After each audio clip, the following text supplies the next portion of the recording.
పంచేది తన మదిలోని కలకలనన్ని అమ్మలకేగ తెలిపేది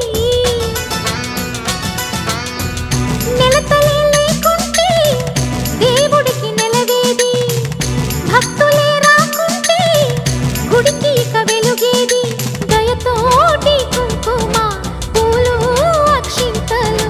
మనమంతా ఇవ్వాలి తన తాళి నిలపాలి తాళి కాచి ముత్తైదా ఎల్లమ్మ ఎల్లమ్మ పోదామా ఎల్లమ్మ ముసురు కాచి